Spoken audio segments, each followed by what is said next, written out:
Sa gitna ng mabilis na pagbabago sa mundo, nananatili ang ating misyon, ang ibahagi ang mensahe ng hindi nagmamaliw na pag-ibig ni Hesukristo para sa lahat. Hatid sa inyo ang pinakabagong kaganapan sa gawain ng Far East Broadcasting Company Philippines. Tampok din ang mga kwento ng totoong buhay na binago ng Diyos. Narito si Dan Andrew Cura sa The President's Report. Sa gitna ng pandemya, may iba pang mga suliranin ang kasalukuyang nararanasan sa buong daigdig. Kaya po ngayon, sa pagsisimula ng Setyembre, panibagong buwan, maglaan tayo ng isang sandali upang pakinggan ang mga kwento na magpapalakas po sa ating loob at hihikayat sa atin na lumapit sa Diyos sa panalangin. Ako po ang inyong kaibigan, si Dan Andrew, para sa The President's Report.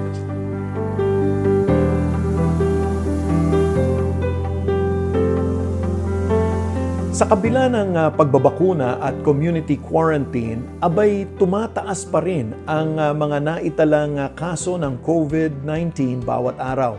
Ayon nga sa World Health Organization, maraming nakararanas ngayon ng tinatawag na pandemic fatigue o yung kawalan ng gana sa pagsunod sa mga hakbangin upang maiwasan ang COVID-19 dahil sa tagal na ng panahon ng krisis na ito.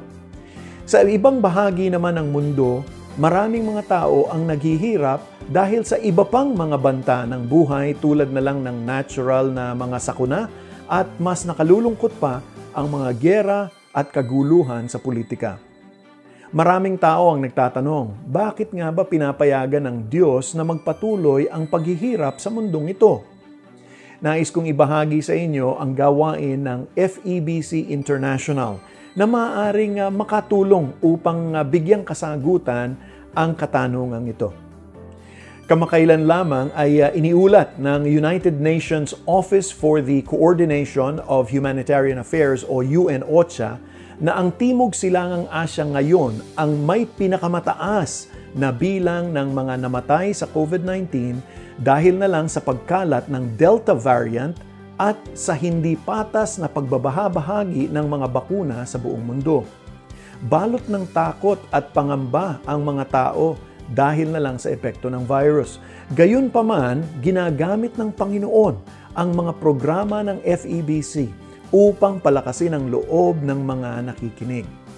Naabot ng mga programang ito ang ating mga kapatid sa Timog Silangang Asya sa pamamagitan ng ating shortwave broadcast facilities mula dito sa Pilipinas.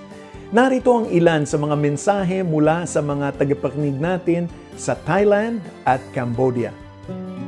Salamat sa inyong pananalangin para sa aking kalusugan. Sa gitna ng iba't ibang sitwasyon na dulot ng pandemya, ang lahat ng tao ay natatakot. Nagpapasalamat ako sa Diyos na sa tuwing pinangungunahan ako ng takot, pinapaalalahanan niya akong umasa sa kanyang salita at manalangin sa kanya. Dahil dito, siya nagiging una sa aking puso. Itinataas ko sa kanya ang aking mga pangamba. Ang Diyos ay laging may napapanahong sagot. Nakikinig siya sa aking mga kahilingan. Nawala agad ang aking takot at pagkabalisa. Gumaan ang loob ko. Lumalakas ang loob ko dahil sa inyong programa. Bilang isang balo, marami akong hinaharap na pagsubok sa buhay. Ang pakikinig sa salita ng Diyos ay nagdudulot ng kapayapaan sa aking puso. Mas ramdam ko ang pagpapala niya ngayong panahon ng COVID-19. Ang mundo ay dumaranas ng pagdurusa dahil ang mga tao ay hiwalay pa rin sa Diyos. Minsan ang ating mga maling desisyon sa buhay ay nakapagdudulot din ng pasanin para sa atin.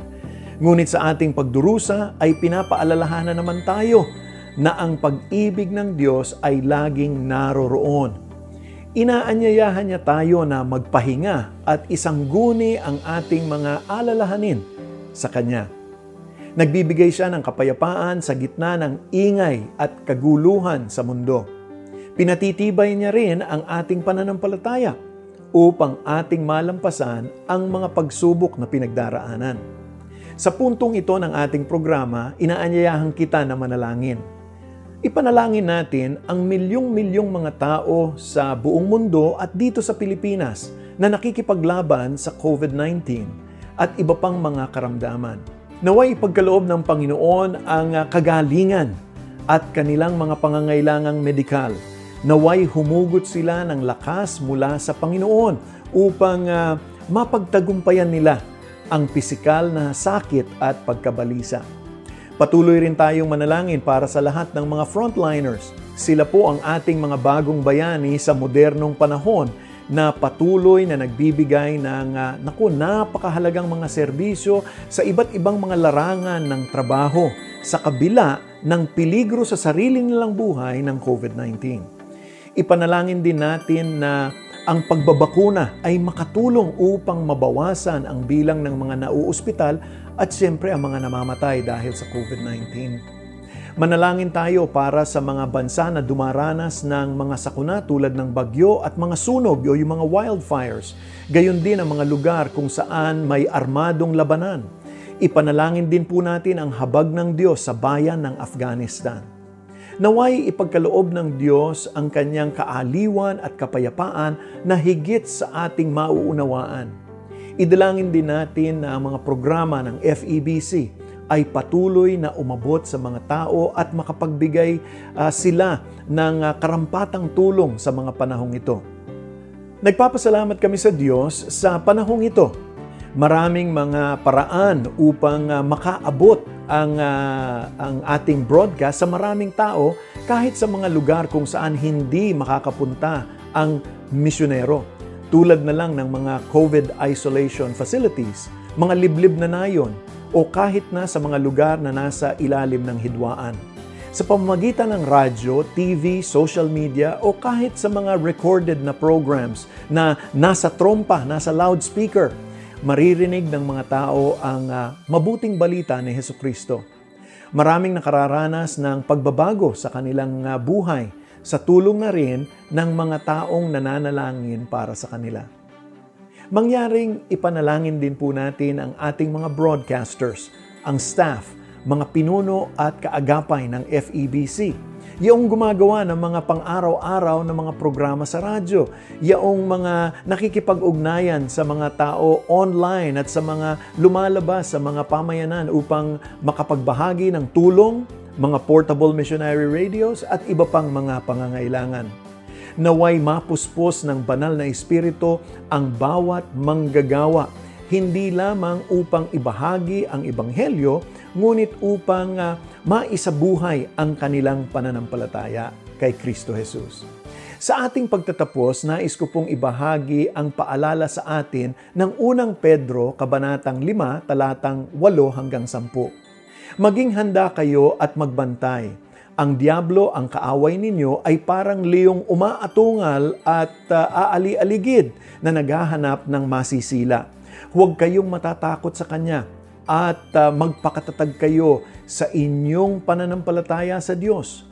Tulad ng alam ninyo, hindi lamang kayo ang nagtitiis ng ganitong kahirapan, kung hindi pati ang inyong mga kapatid sa buong daigdig. Pagkatapos ninyong matiis sa loob ng maikling panahon, ang Diyos na siyang pinanggagalingan ng lahat ng pagpapala, ang siyang magbibigay sa inyo ng kaganapan, katatagan at lakas ng loob at isang pundasyong di matitinag. Siya ang tumawag sa inyo upang makibahagi kayo sa kanyang walang hanggang kaluwalhatian kasama ni Kristo. Tuwing ikaw ay humaharap sa mga hamon ng buhay, naway panghawakan mo ang mga katiyakang ito mula sa ating Diyos. Maraming salamat po sa inyong pagsama sa akin ngayon. Nais kong imbitahan kayo na kung gusto niyong malaman ang patungkol sa gawain ng Panginoon sa FEBC, ay magbigay ng suporta. Bisitahin po ang ating website sa febc.ph o kumonekta sa Facebook at Instagram at FEBCPH. Muli po akong inyong kaibigan, si Dan Andrew, para sa The President's Report. Lagi pong mag-ingat at pagpalain po kayo ng Panginoon. Inyong napakinggan ang The President's Report. Para sa karagdagang impormasyon ukol sa Far East Broadcasting Company Philippines o maging kaagapay sa panalangin at iba pang mga paraan, bisitahin ang FEBC website, febc.ph, at hanapin ang FEBC Radio sa Facebook, Maraming salamat sa iyong pag-agapay at pagpalain ka ng Panginoon.